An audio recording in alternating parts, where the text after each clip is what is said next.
In Barcelona and in Leon. Nice. Awesome. I'm based in London. I'm actually like 9th floor up from where Izzy is right now. Oh, We're in the okay. same building. So I know we don't have a lot of time, so I'm just going to give you 20 seconds, very quick on Ascension, so you kind of know who we are. So we're a pre-seed investor based in London. We've been around since 2015. And I've been at Ascension, I think, since 2018, so for a little while. And we basically have two main pots of money. One is a generalist fund, but investing via tax efficient fund structures. So the businesses have to be sort of headquartered in the UK. And then the other part is an institutional impact fund, which is the one I normally look after, which invests in businesses that help lower income households live better, basically. So it's mainly fintech, energy, and health, the themes that we invest from. So just to kind of give you a bit of background. So for yourselves, I think it'd be great to kind of start with you both and the why of building Banani and what made you come together as well. Yeah, sure. So just to give you a quick intro, Boba and I, we've been building, designing products for like last 10 years.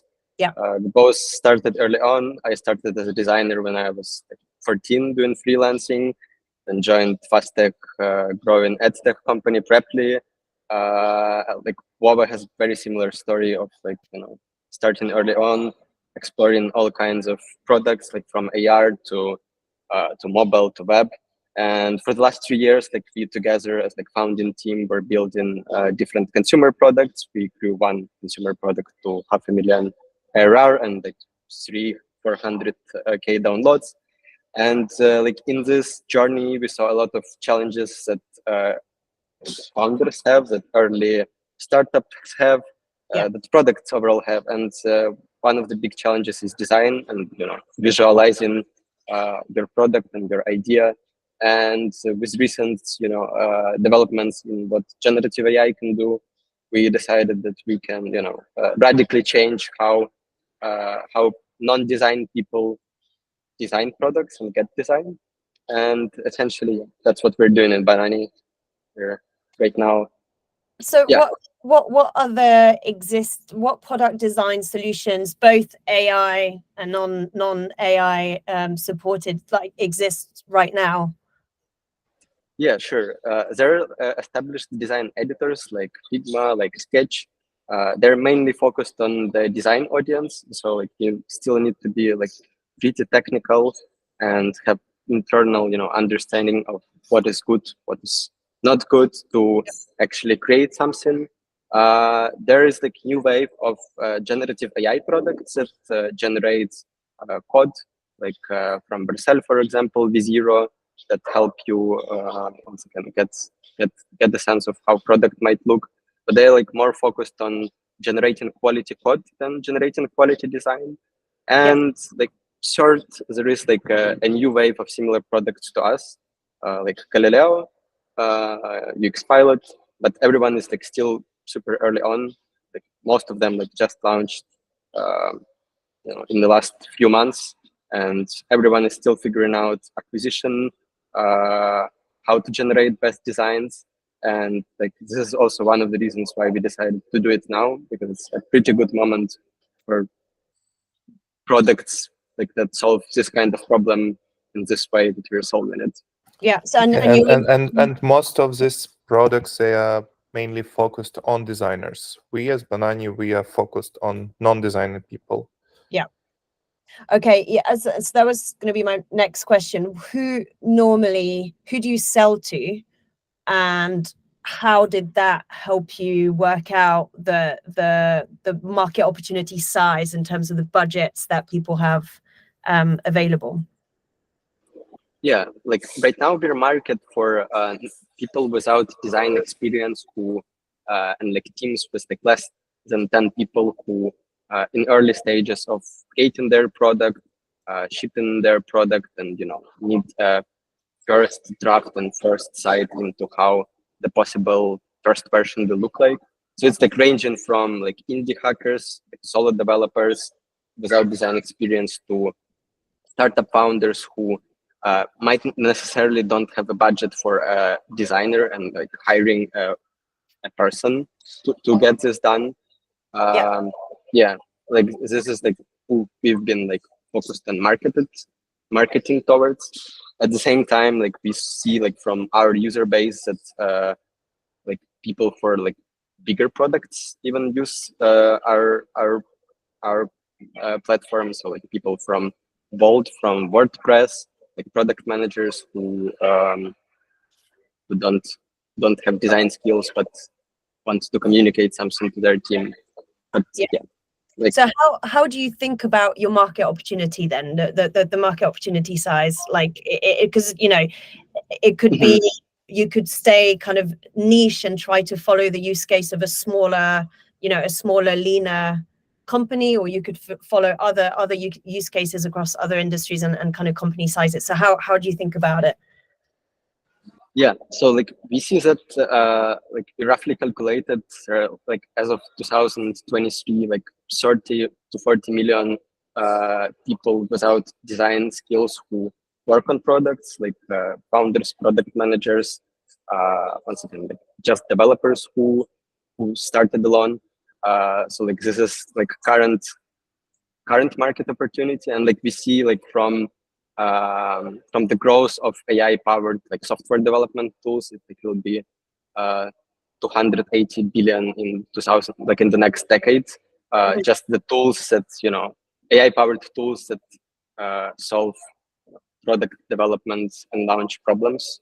So we see this as kind of bigger market opportunity for us to get in. And so I'm just going to link the kind of traction question with the go-to-market, because I'm sure you're already working that out now. But what's your ideal go-to-market strategy? And I guess like how easily integratable is the platform to other solutions? So how easy is it to kind of sell it? Yeah, so like we've done like a lot of organic tests over the last like few months. So like from doing our content, from like doing different kind of design templates for people who search for like free landing page templates, and we see that like this works better than hard selling to the teams, because like this type of tools needs bottom up adoption rather than you come to the team and say okay, like we're gonna use this. And yeah, like we've seen pretty solid traction on like acquiring users. Like our traffic has been like growing 2x over the last like few months. Like last months we had like close to 6-7K like visitors on our website from the content that we created, the videos, articles, etc. And yeah, like if you're talking about like how easy it is like to integrate it into your current workflow, it's like pretty easy.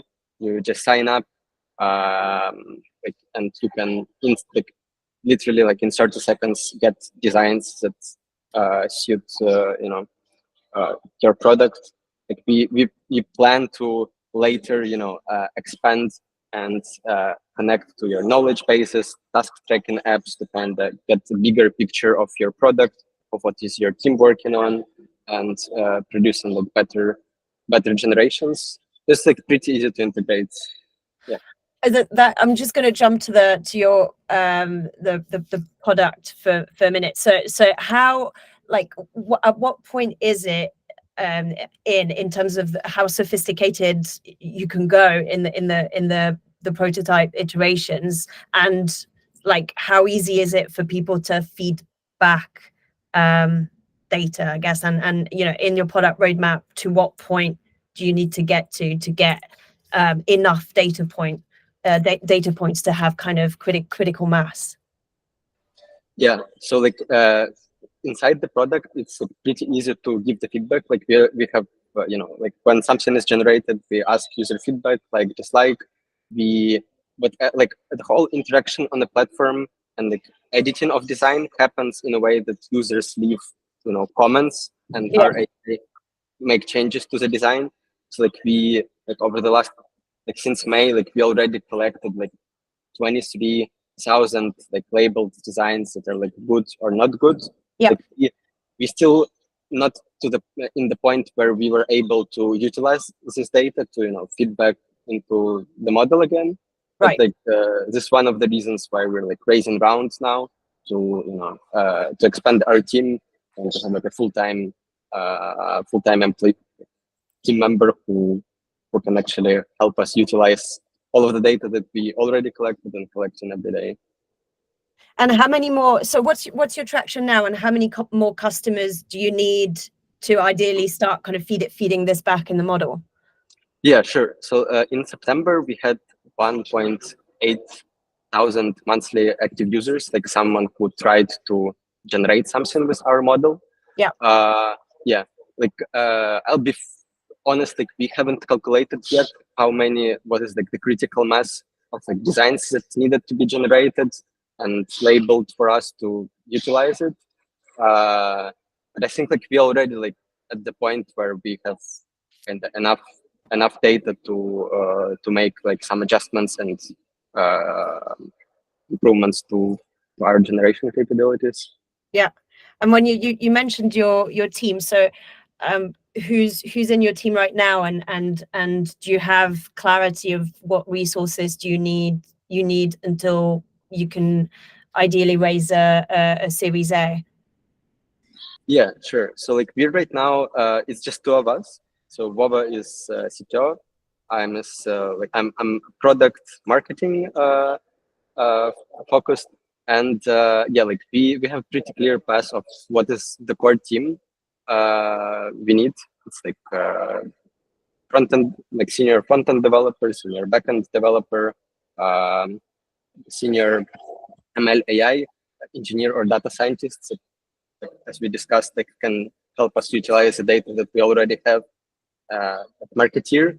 Like we really believe that like the next wave of unicorns would be like less than 10 people, and with the utilization of like AI assistants and different AI tools. So we think like we can get like with small, really like professional and passionate team to pretty late stages. But this is like the roster of people that we need like in the next 12 months, I think. Yeah. So would you say, I guess I'm trying to understand how important the AI element is actually to the beginning stages of the value proposition of your product. Would you say it's core, and would you say it's a hiring the AI expert is pretty key to you building the product? Because it feels like you've got something that people actually want, but it doesn't necessarily need that much sophisticated AI right now.